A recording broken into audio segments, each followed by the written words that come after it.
I want to talk a little bit about this because we mentioned a little bit, and I found your approach is very, very disciplined. So let me explain this as well. When you mentioned on one of your posts on LinkedIn, but specifically on other content as well, where there was an emotional state where, okay, someone said something, it may have been kind of hurtful, it was kind of detrimental, whatever it might be, right? But then the way you reacted or the way you responded to that situation was not in a undisciplined fashion where it was that emotional reaction, anger, frustration. You looked at it holistically in a disciplined fashion and said, okay, hey, there's something deeper, right? And I found that very interesting because it's very unorthodox, sadly. People definitely on Twitter, we see this in social media, it's very reactionary, right? Someone says one thing and it becomes this huge, massive, unnecessary thing. We see this in political, we see this in business. And you create an environment where that's how you think about it. So first of all, Jess, how did you create that discipline where when you're in that environment, whether that facilitates anger, emotion, some sort of negative, emotion, and how you're able to not react in that kind of situation and you're able to discipline yourself to say, okay, hey, what's really going on and look at it holistically? Well, let's talk about how I screwed that up so many times over the years first.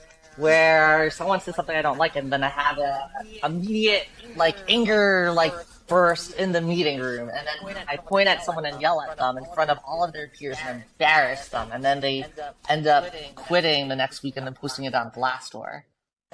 That was old me. That was how I operated before, and I'm so embarrassed at how I behaved in my 20s. I was a terrible CEO. And I softened up over the years because I've had experiences where other people have done that to me and where I felt bad about it. Or where I've had investors yell at me and be really mean to me and where it really hurt my self-esteem.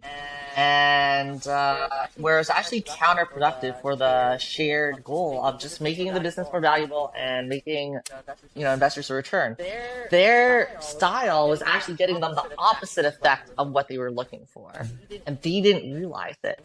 And then so I thought about that. I'm like, wow, how often do I do this to people who work in my company where I'm so critical versus the opposite. I thought about the investors who said, hey, Jess, I really believe in you. Yes, you're really not doing great here. Here's why I think that's happening. And how about this other approach?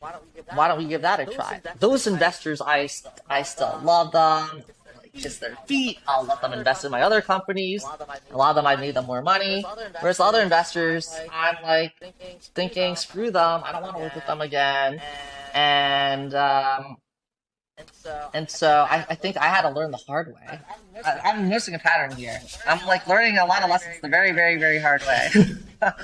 And I just hope that other people don't have to learn the hard way. The other thing is that I've been working with different executive coaches and therapists. So I have 2 executive coaches and 2 different therapists I work with at any given time. And I obviously rotate between them in any given week. And I just love having different perspectives. It's really helped me let go of resentment and this anger.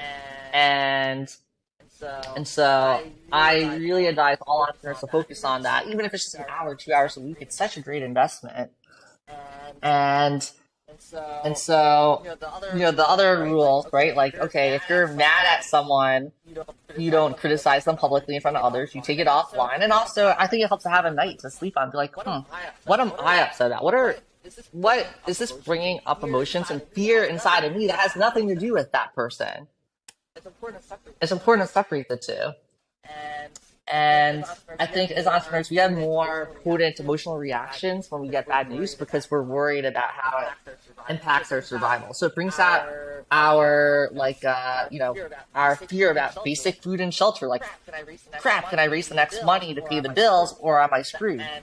And so we're living in this constant fear, constant scarcity mindset as an entrepreneur.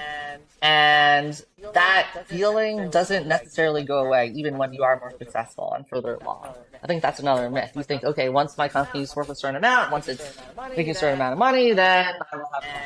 And, I'm still thinking about how, like, my companies don't have enough food to eat. Every day I still think about that. I'm driving my Lamborghini around in Beverly Hills. People are taking photos and they're like thinking, wow, this random Asian chick has so much money. And but little do they know, while I'm like with my hands on the steering wheel, I'm on a conference call trying to get more money for one of my companies.